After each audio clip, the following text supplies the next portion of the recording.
Hello everybody, I want to introduce you to what I hope is an interesting video.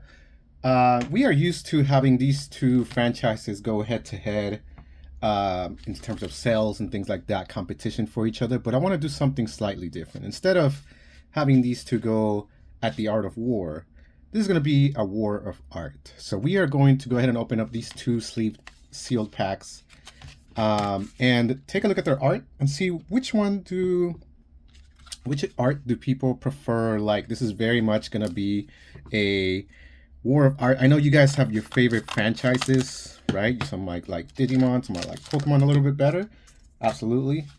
These two sets are a little bit older now, so we are strictly interested in looking at the art and very subjectively maybe try to judge which one is better from that. So try to keep your favorite in mind. You can keep your favorite in mind, but try to get it out of the judgment. Try to look at the art for what it is. We're going to look at one versus one. It's a different type of pack battle, if you will, in which we're going to look at the art of each individual card and kind of judge them from that, right? And it's very subjective, of course. You can like some better than the others. That's fine.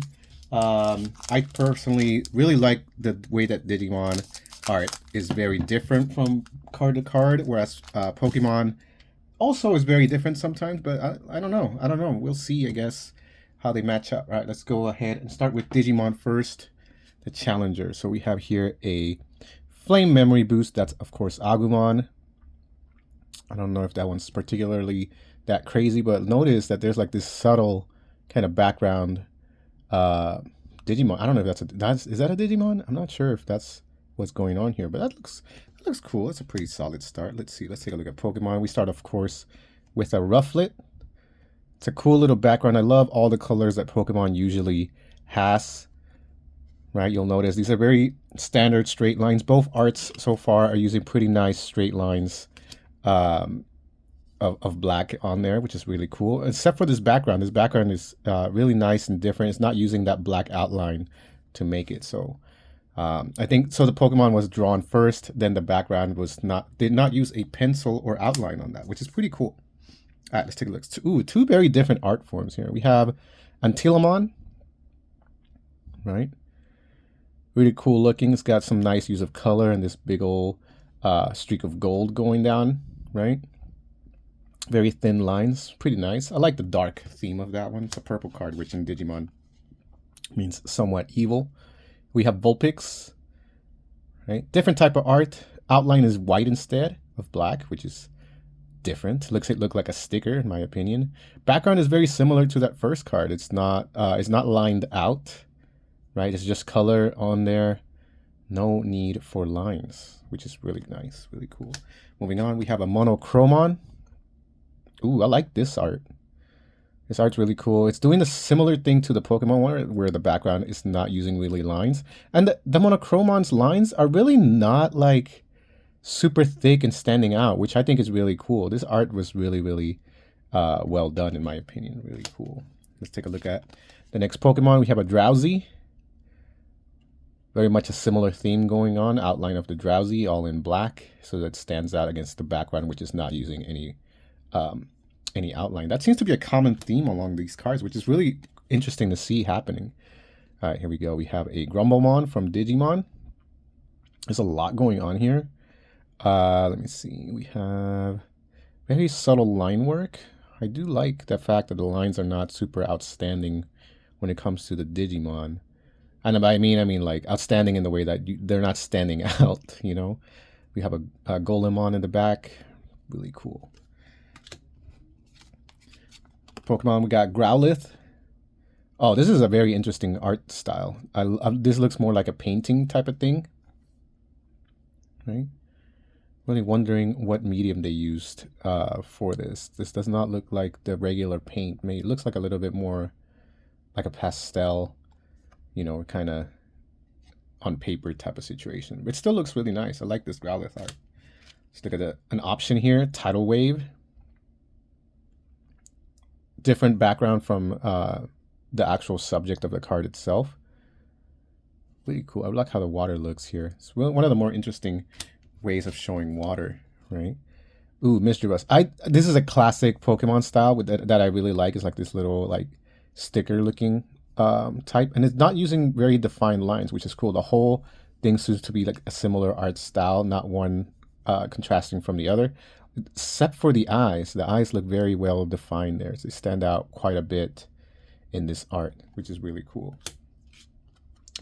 Giga Storm, which is a Metal Greymon, of course, on there. Um, Very nice use of the effect of the attack coming out, right? If you guys know Digimon, you know that he's attacking with some chest rockets, right? Something like that. Really nice. The metal looks very metallic, although the skin looks very metallic as well. So it's not, I feel like there should be a little bit more contrast there, but it's still a really nice artwork. Here we have a reverse holofoil Dratini. We're back to basics. We have our outlined with black Dratini versus the background, which is not very much defined by its lines, but definitely that nice background work without the lines as much. A Dino Memory Boost. We have oh my god, Tyrannomon. I'm not sure. We have a metal Tyrannomon, and then we have this ghost dinosaur. I don't remember its name currently. Really nice use of light versus dark, giving you that sense of like an epic showdown, if you will. Oh my god, and we have rainbow art. I was not expecting to get like a hit in any of these, but that's cool. Candace, it's very hard to see. Rainbow is a classic Pokemon style tamer. I'm sorry, not tamer, trainer. God goodness. It's hard to see this art, but it is, of course, very well outlined with the marker there. We can't see its original colors, unfortunately, because this is the rainbow foil version, which essentially adds a rainbow filter on top. So we can't really see too much of the details. Still, rainbow, right? This looks cool. I like it. I like it. Mugen. This is not a great card to play with. I'll tell you that. Yeah, this looks pretty standard. This is not anything crazy. They weren't going all out for this one. Mugen is an option that you use in Digimon, which is all I can really say about it. We got the water. Let's not spend time on that. We got the gym trainers. Similar situation. Outline on the subjects. Background does not have much lineup, which is really cool. Fire Drake Strike. This art looks really cool. I really love the dynamics that Digimon uses, like these angles and like positions, and then making things shine and give off like radiant energy type of stuff. This is really cool of Digimon to do, and I really like all the little details and texture. This is probably made in a really big canvas to get all those details in. So maybe digital canvas. I can only say that. We have Kirlia. This is very basic, right? We have Kirlia. This is a sticker type of situation. Kirlia is a sticker with the background, which was maybe created separately. I would guarantee that Kirlia was made first, like a sticker, and then the background was just like, oh, here's a background we can like stick it on.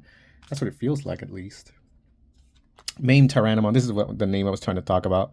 Mame Tyrannomon. Not a super popular Digimon, but I do like all this background detail, right? We see this toy Tyrannomon, I want to say. I don't remember what it's called. And well as a metal Tyrannomon in the background. Really cool stuff going on there, right? Nice little art situation. Next we have a Venomoth. I like the fact that this one's not like lined up. This is very much like this appears to all be one solid piece of art, not much like the older one that we just saw as a sticker. This is the art that I prefer from Pokemon, where it's like, it doesn't look like there were two separate things kind of mashed together, right? This is all one big old piece. Next we have Flamon from Digimon. I would say that this also looks kind of like a sticker, if you will, but the background clearly is meant to go along with it. This is oh my god, what is this name of this guy? Takuya's Digimon form in the background, right? Really cool stuff going on. I like the dynamics, the pose. It definitely looks like a sticker as well, though. I gotta say that it looks like a sticker, but the background clearly is made similar to it, which is not a bad thing. Last but not least, Pokemon is out of cards, but if you'd like the code, I don't know, try to snipe it. Here you go. Cool. And last but not least, we get an SR out of this. We got a Kasuchimon, which is a... Here Here we go. We have a big, nice Digimon card. It's not an alternate art, but it still looks cool. I love the fact that Digimon's able to get like these lightning and foil details to show up, kind of like how Dragon Ball does, right? The art on this one is pretty cool. Sasaki is like a very popular. A lot of the art that Sasaki comes up with is really nice. This is just another example of some art that looks like that, which is really cool. Yeah. All right. Thank you for watching.